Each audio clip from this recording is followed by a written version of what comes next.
Well, hello everyone, and welcome to another episode of our Irish Country Life. I'm not dead, I'm still alive. I've managed to get the knife out. So you guys, as you can tell, it's Halloween. And so have we got some treat in store for you today. Firstly, Scooter and Peggy are going trick-or-treating later. So, in order for that to happen, because that's going to take a while, because everybody in the neighbourhood knows and heard of the new engagement, and so they're all going to want to be inviting us in to find out what's happening and where they're going to live, etc. Of course they're staying here. They ain't going anywhere. There's no way he's moving up to her house. That's just not happening. He's mine and mine forever. So you guys, we're going to make my mummy's take on a traditional Irish stew. We're going to serve it with some traditional Irish soda bread and some lovely Kerrygold butter. So, ho, come inside if you dare. Okay, you guys, so it's time for that lovely Irish stew. And I've got a broomstick because Peggy is dressing up as a witch. Not much dressing up required there. Anyhow, I got her a broom to take with her so everybody knows how much of a witch she really, really is. Sorry, Scoots. I'm sure he's in agreement. Okay, so we're going to get our stew ready. Now, I always remember as a child, because there was a lot of us. There was 9 of us in total. So I had 7 siblings and my mum and dad. So when my mum made stew, she made a big, big pot of stew and she used to bulk it out with loads of vegetables. And she also used to add some minced beef, which she used to make into like meatballs. So it just went further to feed 9 of us out of one pot. However, let's make a much toned down version of it today. We're going to make enough for 4 people. So the first thing you need to do is get 500 grams of any kind of stewing steak. So it can be chuck steak, it can be stewing steak, it can be sirloin steak, it can be whatever. Because we're going to stew it. It's going to cook for a couple of hours in this casserole in the oven. Into a food bag, I have put 3 tablespoons of plain flour. I have put 1 teaspoon of salt and 1 teaspoon of black ground pepper. And I've given that a shake so that all of that beef is nicely coated in that flour. The flour is going to act as 2 things. It's going to help to seal the beef, to keep the juice in when we fry it, and it's also going to help to thicken the stew. Now, traditional Irish stew, before you all start shouting at me on screen, traditional Irish stew is made with diced lamb. I don't like diced lamb.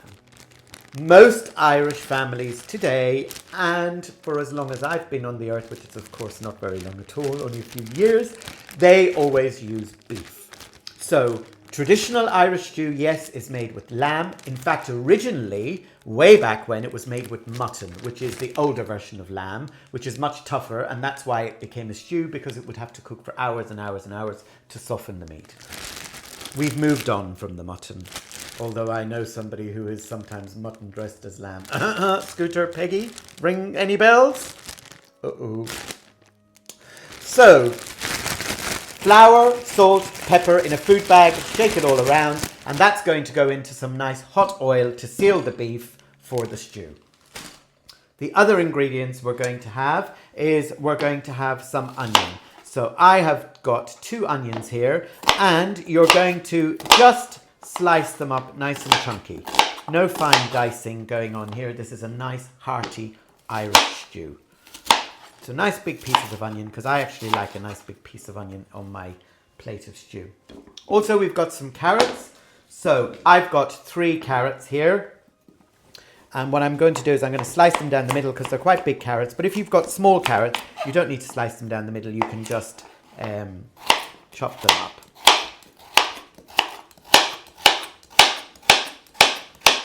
Okay, so we're going to do our carrots and also our parsnips. So they're peeled, washed and ready. And so we're going to do the same with that. We're going to dice them up. So in this stew, it's going to consist of our beef, our carrots, our parsnip, our onion, our potato, and the best thing ever, because again, there was 9 of us, so we had to bulk it out, our herby homemade dumplings.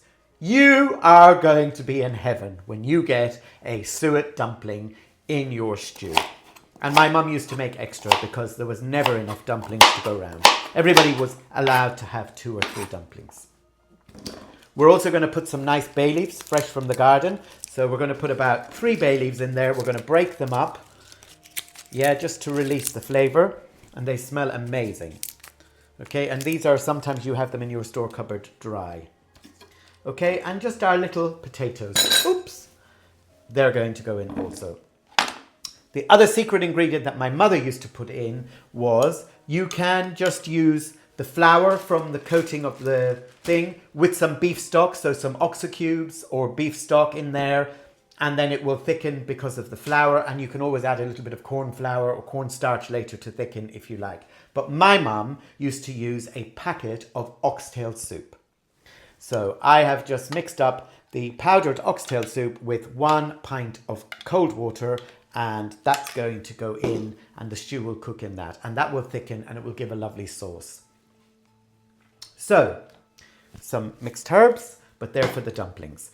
Then for our dumplings, we're going to have 150 grams of self-raising flour, and I've put into that 1 teaspoon of salt and 1 teaspoon of black pepper. And then we have 60 grams of lard.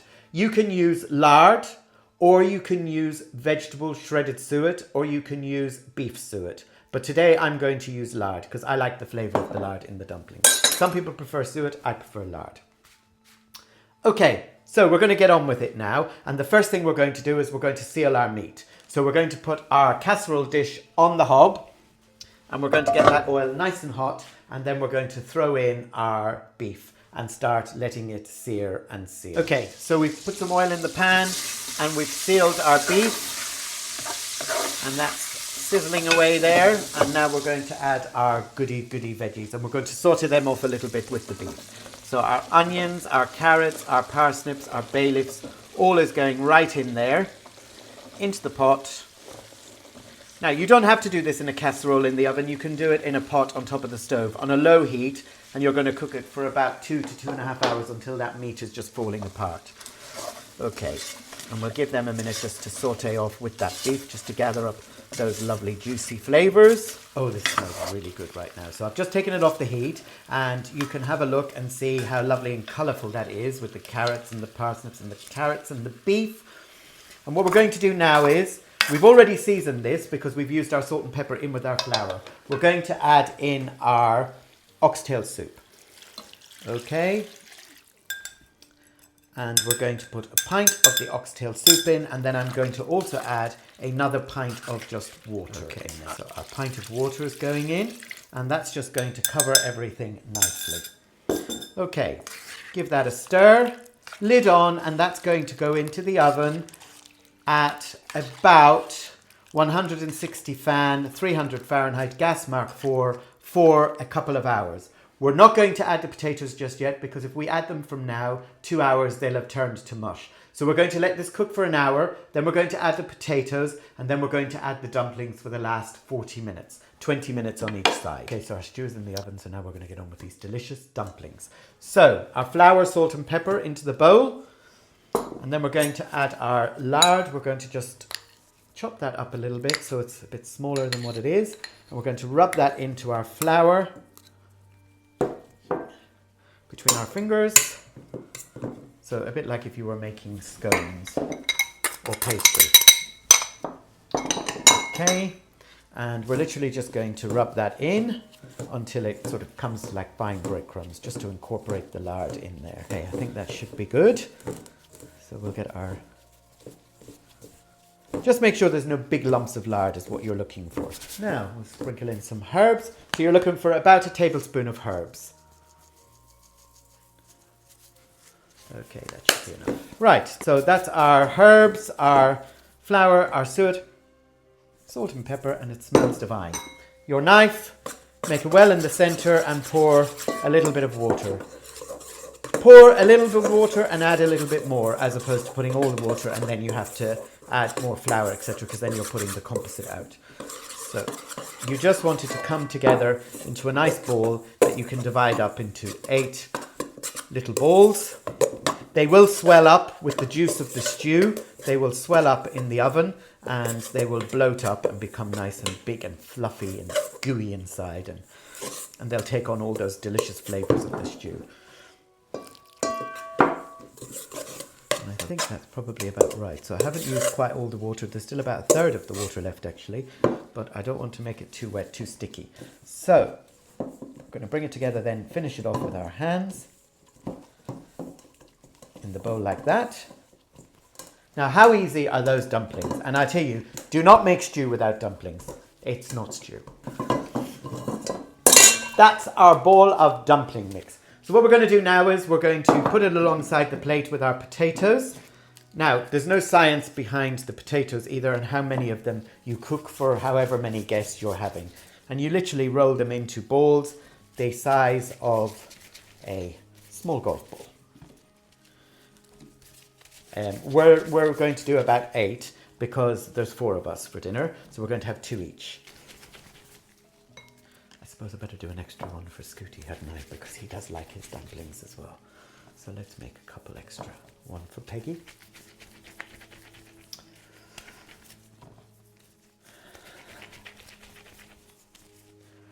Shall we say? No. Okay, so there is our dumplings. That one's a little bit big, so we'll add that to make that one a little bit more even. Scooter's saying that's okay, he'll have the big one, but no. Okay, so there we have our dumplings.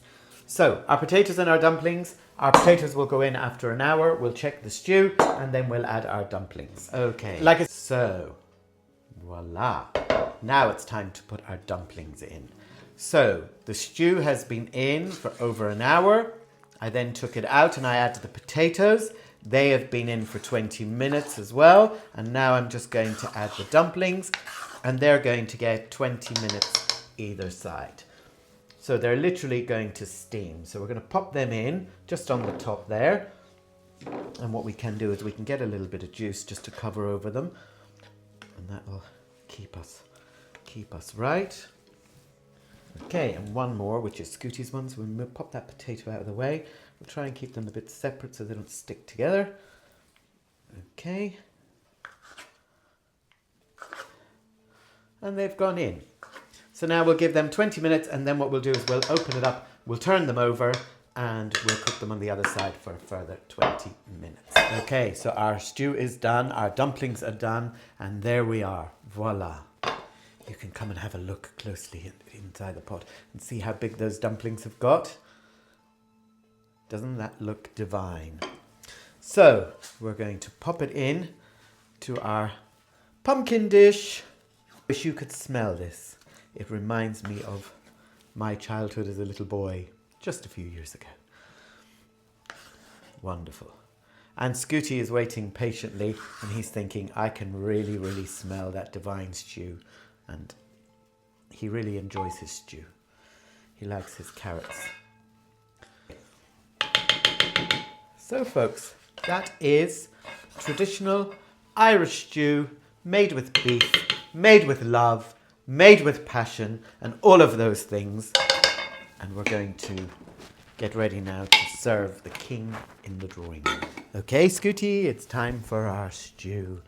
So let's get serving. Oh, look at that. How good is that, Scoots? It's a bit hot for you yet. Amazing. And that's served with a slice of homemade Irish soda bread and a big wedge of Kerrygold butter. So, bon appetit, my friends, and don't forget to hit the like and subscribe button and the notification bell so you don't miss another episode again of me, this young man, in the west coast of Ireland, in our Irish country. So, happy Halloween, everyone, and let's all go trick-or-treating! Trick-or-treat!